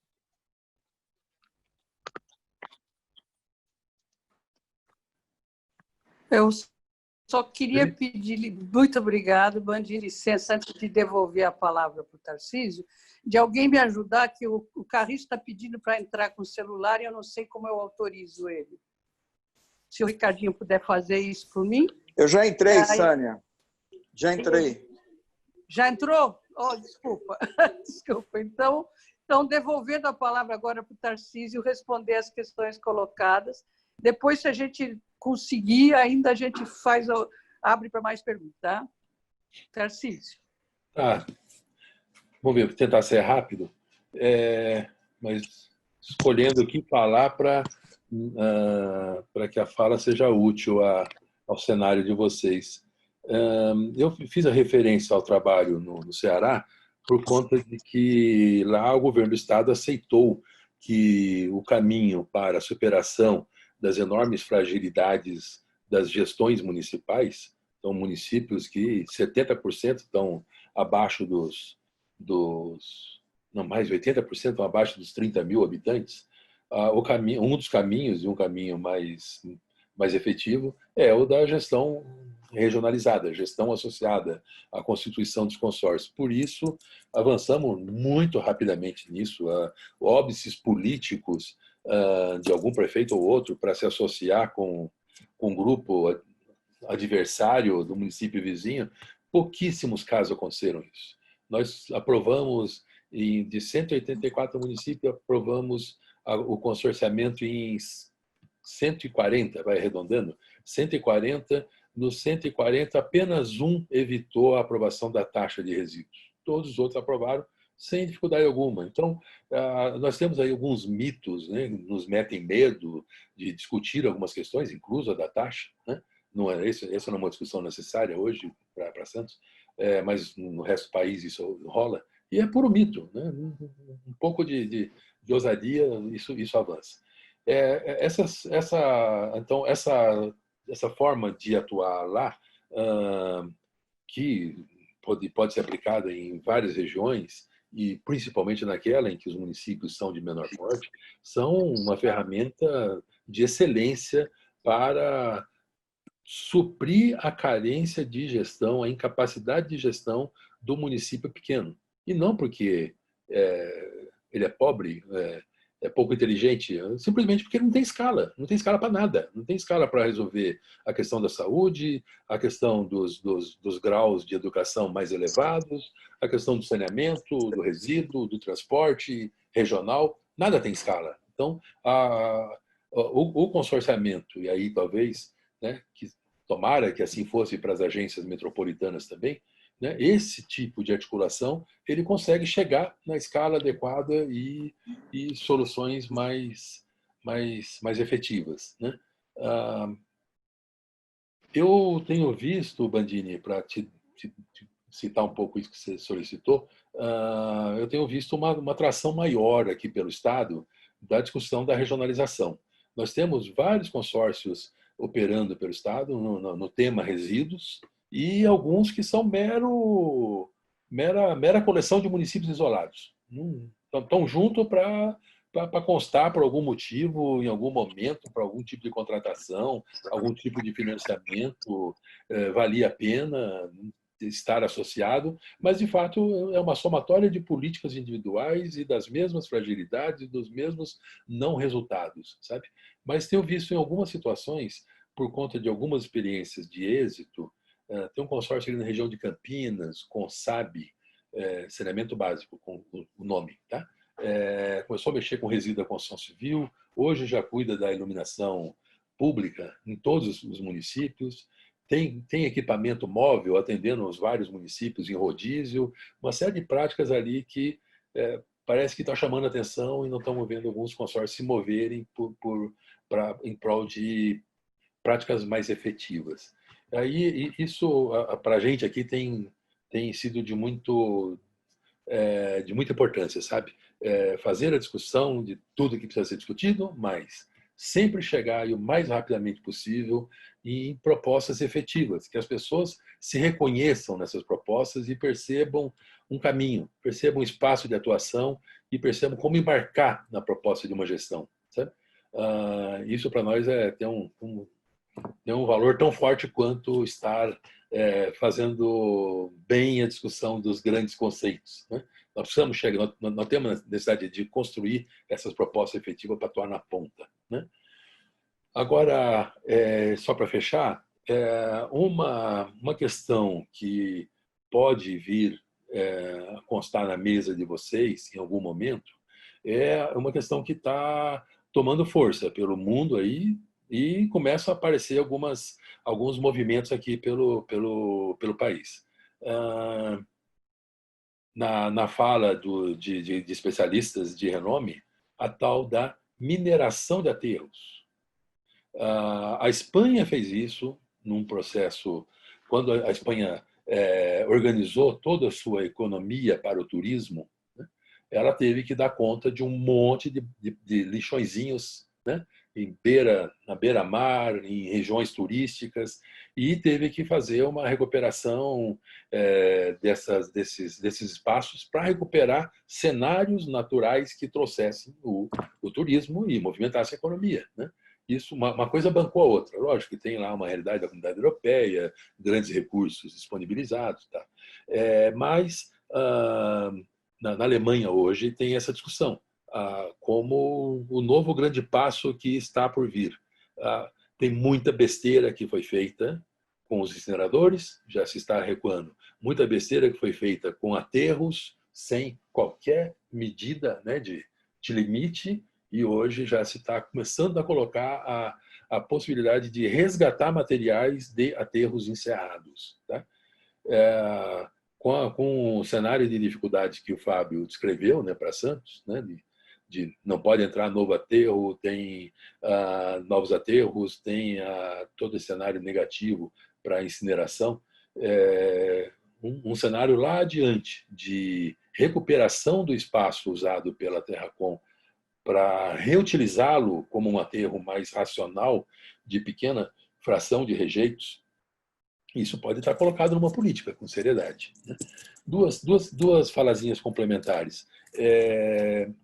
A história de explorar resíduo tem alguns números assim que surpreendem. Tem um número que é sério, que é o seguinte: numa tonelada de resíduo eletroeletrônico, você encontra um percentual de ouro mais elevado do que em qualquer mina da natureza. E isso é jogado fora continuamente. Né? Então, não é à toa, né, que mostra porque que o Japão está botando, né, algumas práticas aí de organização desse comércio de eletroeletrônicos e tem um olho gordo, né, de ter esse material em mãos. Né? Material de ter muito valor, né, nesse tipo de resíduo.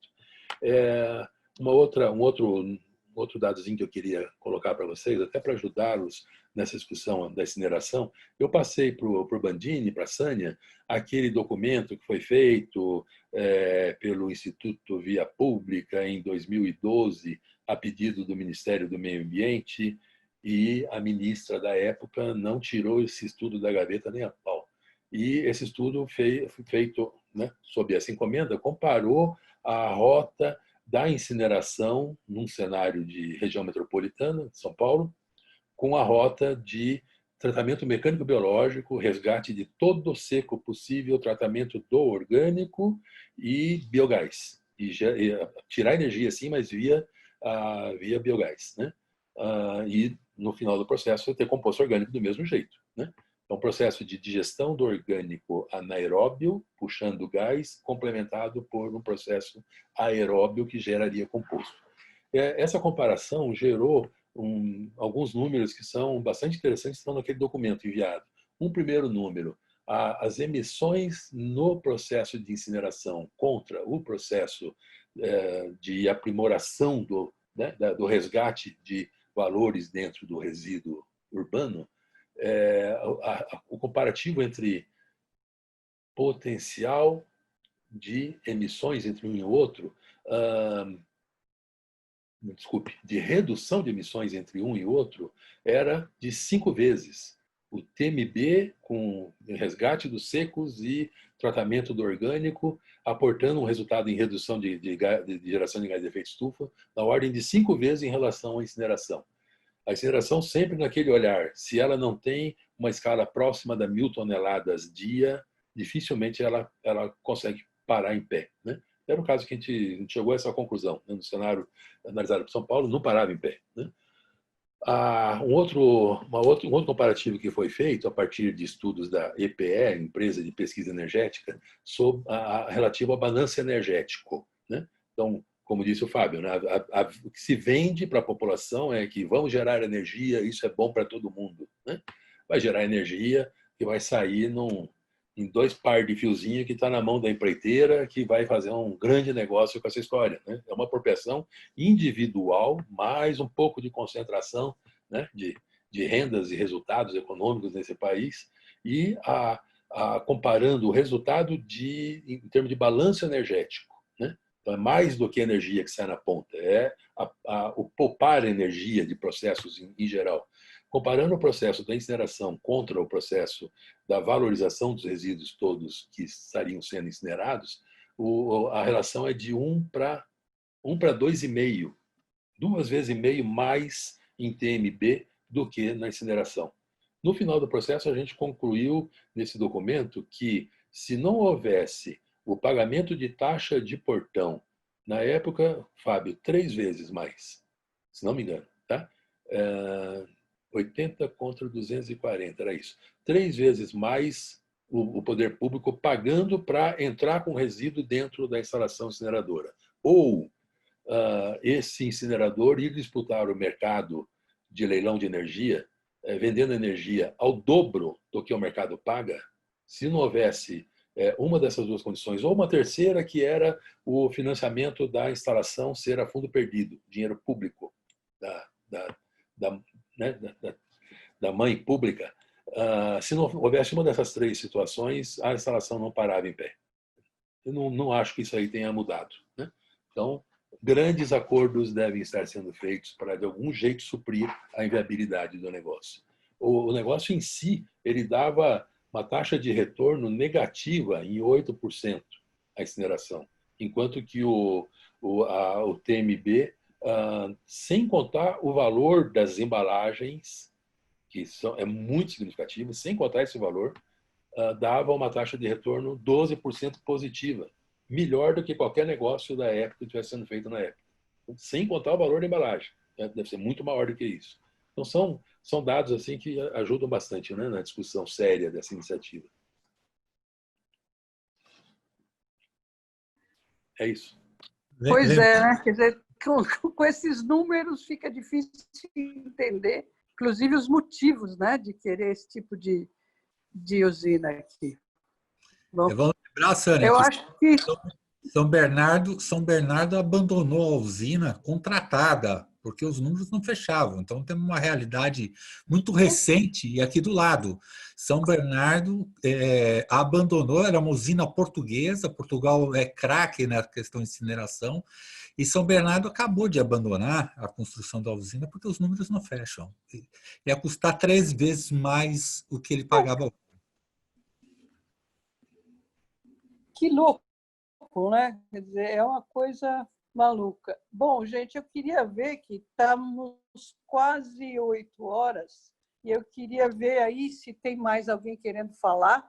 Eu acho que eu fiquei com tanta coisa na cabeça que achei fantástica essa nossa conversa, né? Então, eu queria ouvir aí, ver se tem alguém inscrito querendo falar, mas que seja rápido, porque eu acho que a gente já está com quase 2 horas de reunião. Mas o assunto, como disse o Bandini, acho que a gente tem que voltar a ele, porque não dá para acabar hoje, né?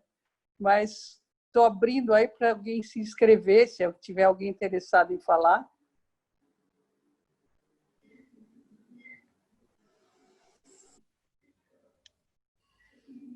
Bom, acho que está todo mundo já cansado. Então, você, Fábio e Bandini, querem fazer algum comentário? Sânia, Ou podemos... Sânia, Fala.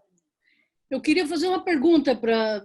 eu queria um pouco mais de subsídio para a crítica à usina, foi citado aí tanto pelo Fábio quanto pelo Tarcísio. Eu queria que vocês colocassem alguma referência de leitura que a gente pode procurar se aprofundar. O Fábio já deu uma dica agora, que é o caso de São Bernardo, que já estava rolando um pouco no nosso grupo, mas eu particularmente gostaria de me aprofundar nisso aí, se pudesse indicar alguma leitura, alguma referência, Tarcísio e Fábio e Bandini. Sânia? Sim, Mônica, pode falar.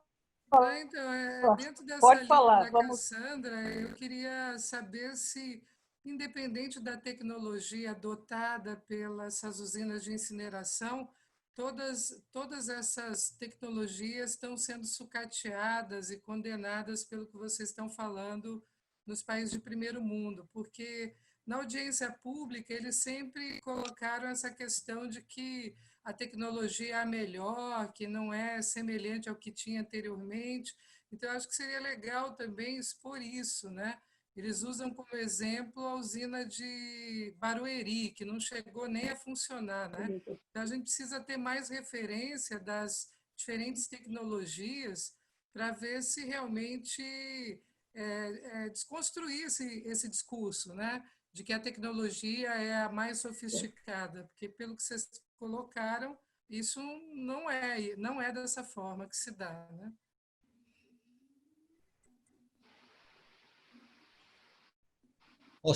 Mas alguém quer fazer uso? Quem?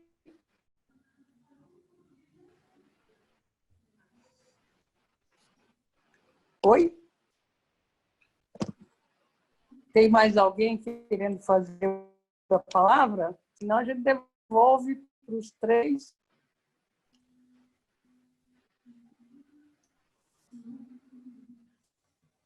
Bom, vamos lá.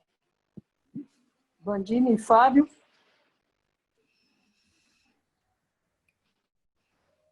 Alguém quer comentar? Fala da Cassandra e da Mônica? Fábio, Sânia, primeiro eu acho sim, o Brasil não tem nenhuma usina que a gente pudesse fazer um comparativo. Alguma coisa perto disso é do Paraná, que não chega nem perto do que está sendo discutido aqui em Santos. Eu acho que nós precisamos ter duas responsabilidades. A primeira é discutir a questão da destinação final. A Baixada Santista, Santos tem um problema. E como foi falado, ou a gente escolhe fazer o nosso resíduo passear 400 quilômetros, 300 quilômetros, 200 quilômetros, porque nós não temos condição de aterro sanitário mais aqui na região, ou nós vamos passar por uma tecnologia que é questionável na questão ambiental, custando muito mais caro.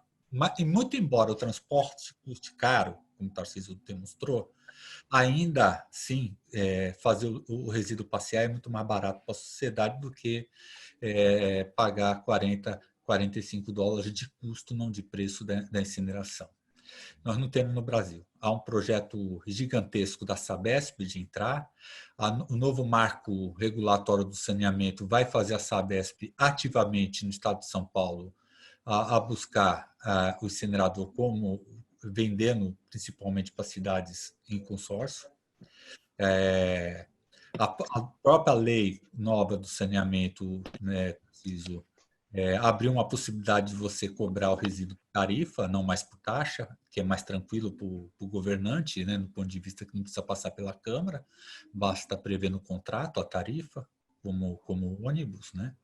Então, nós temos hoje condições que Santos e a Baixada Santista, seja sozinho ou em consórcio, tenham que discutir a sua destinação final. São Paulo começou a discutir os resíduos sólidos em 2001 a partir do apagão do lixo, quando os dois aterros sanitários enormes, o Bandeirante e São João, estavam com a sua vida útil acabada. São Paulo precisava de 2 novos aterros e conseguiu um só. Vai fazer 20 anos que nós construímos uma nova política em São Paulo, previmos 2 aterros e conseguimos até hoje um, e o outro está fora da cidade de São Paulo, que é um aterro privado, que bem o Tarcísio colocou. Destinação final é o calcanhar de qualquer discussão do resíduo. Por isso que, se a gente não tiver uma discussão sóbria do pré-consumo, ou seja, a gente conseguir fazer que a geração diminua, E aí depois tem uma política pós-consumo, que é uma política de reciclagem, compostagem. E aí, Tarcísio, eu tenho muita dúvida de compostagem. Você sabe que eu administrei 2 grandes usinas de compostagem. Fiz um grande planejamento para o Cinturão Verde. E o composto brasileiro é um composto maldito, né? Ele está cheio de agentes que não combina bem com a nova agricultura, a agricultura mais orgânica, a agricultura que a gente precisa cada vez mais consolidar. Então, nós temos lá a ideia de composto para reduzir aterro sanitário, ao mesmo tempo que a gente tem a ideia de uma agricultura mais ecológica, e quando a gente pensa no composto através do resíduo, nós temos lá um monte de agente patológico que não permite a gente falar que é o melhor composto para essa situação. Então, nós precisamos, Santos está inserido nisso, não dá para discutir diferente. Acho que o Minhocário de São Paulo foi legal, convidou a sociedade a discutir, mas não reduziu em nada, porque hoje São Paulo está com 16 mil toneladas por dia. Já teve 9 mil, hoje tem 16 mil toneladas, e eu estou dizendo 16 mil toneladas de 2016 para cá, com uma economia super enfraquecida, onde deveria ter diminuído a projeção de resíduos e só aumentou. A gente precisa rediscutir tudo, e isso é parte do princípio, principalmente do modelo tarifário, modelo de taxa. Se a gente continuar cobrando o resíduo pelo metro quadrado, a gente nunca vai discutir que a sociedade é cogestora do resíduo em qualquer das situações. Eu acho que é isso para finalizar. Quanto à leitura sobre isso, eu acho que tem uma boa leitura nas universidades, a Mônica sabe disso. O curso de gestão pública da USP produziu, nesses últimos 5 anos, pelo menos 10 teses sobre o assunto, cujo eu fui, inclusive, subcoordenador, que cria uma leitura muito legal sobre esse assunto. O curso de gestão pública da USP Leste é um curso de excelência e que se aprimora muito no assunto de resíduos. Deixo meu abraço para todos. Especificamente sobre incinerador também? Sobre incinerador, pelo menos umas 10 teses de mestrado só sobre incinerador lá no curso de gestão pública da USP Leste. É muito legal. Obrigada. Deixo meu boa noite, agradeço a oportunidade. Nós é que agradecemos, gente. Eu fiz uma gestão em São Paulo, que não é minha cidade, e hoje eu tenho oportunidade da cidade que eu escolhi para criar meus filhos, para morar, para amar, estar podendo estar aqui com gente que eu conheci há muitos anos, com gente que eu aprendi muito e com gente que eu sempre dividi a vontade de ter um dia melhor para todos. Obrigado e boa noite para todos. Boa noite, muito obrigado. Bandini e Tarcísio, querem fazer alguma fala final?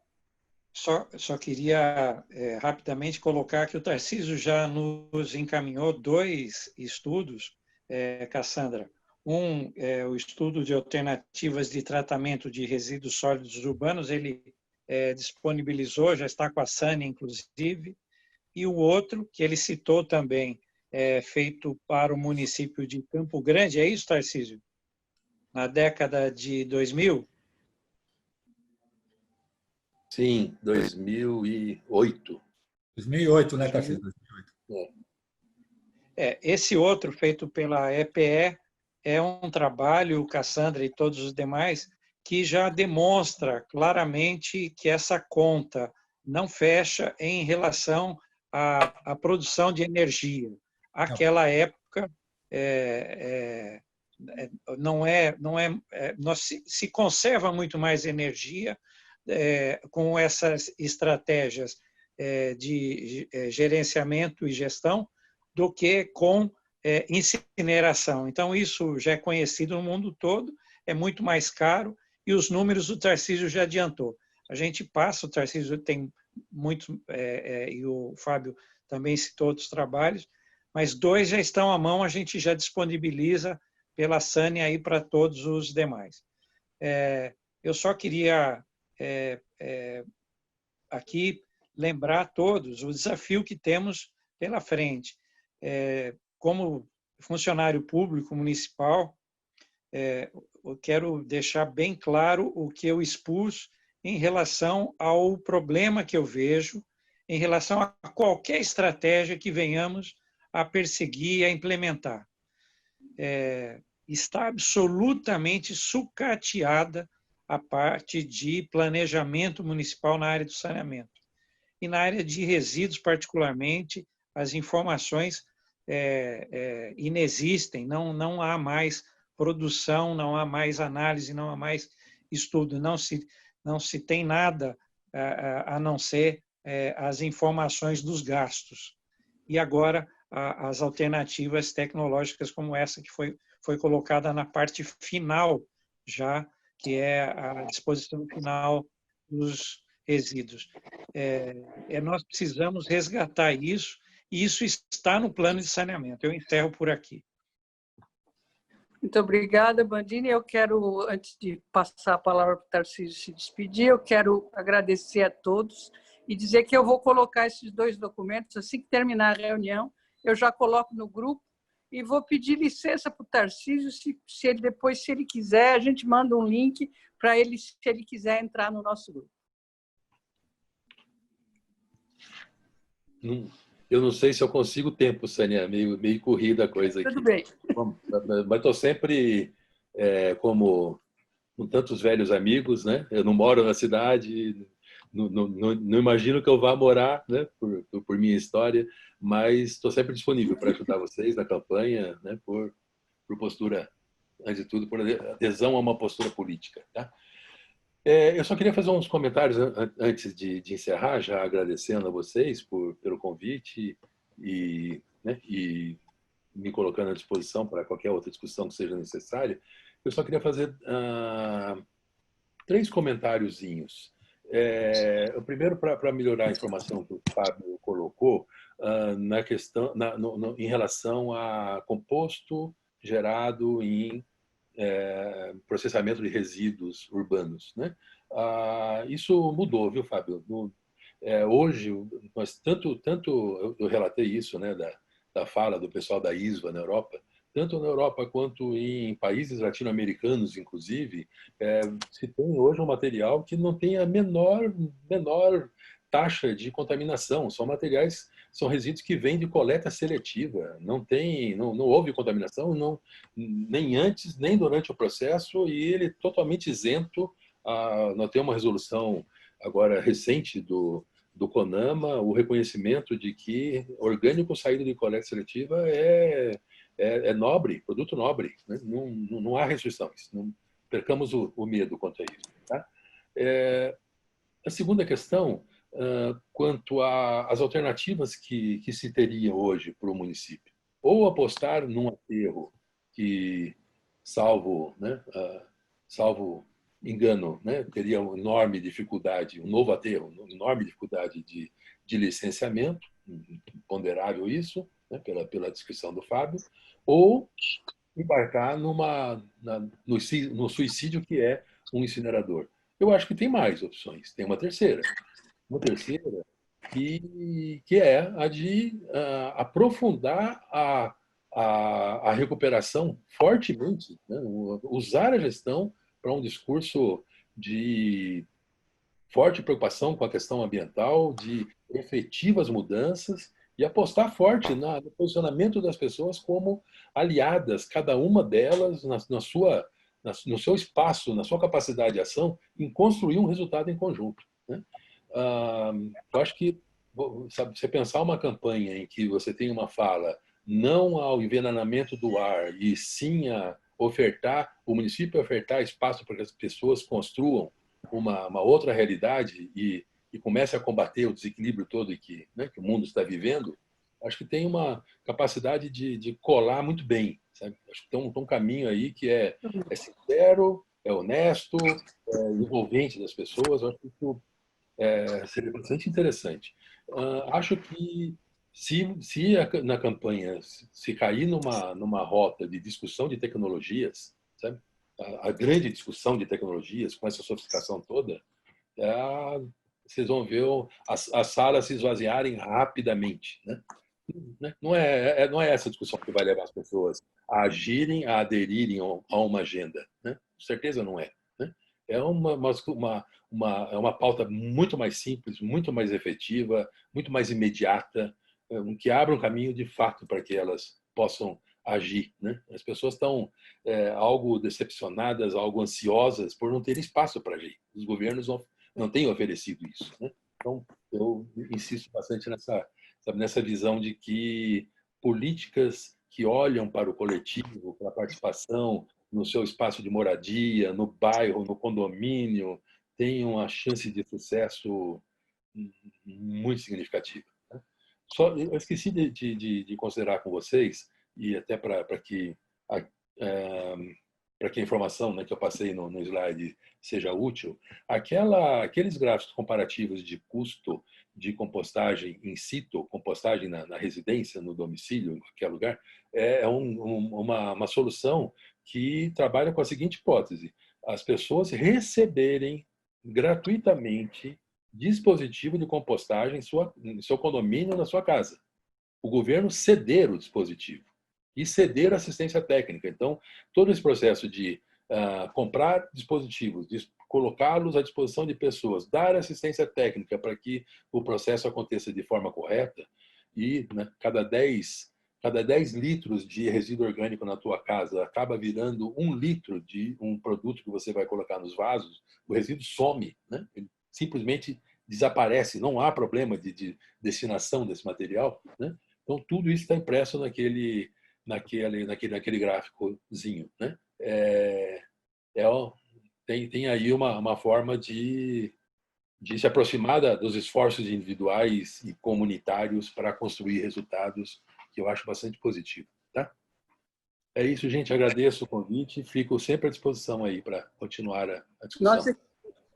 Nós é que agradecemos, viu, Tarcísio, que esse final aí também nos faz refletir. Gente, acho que, dado o adiantado da hora, eu agradeço a participação de todos e, mais uma vez, depois vou tentar fazer um pequeno relato dessa nossa reunião. Mando primeiro para os expositores e antes de pôr no grupo, tá? Mais uma vez, muito obrigada.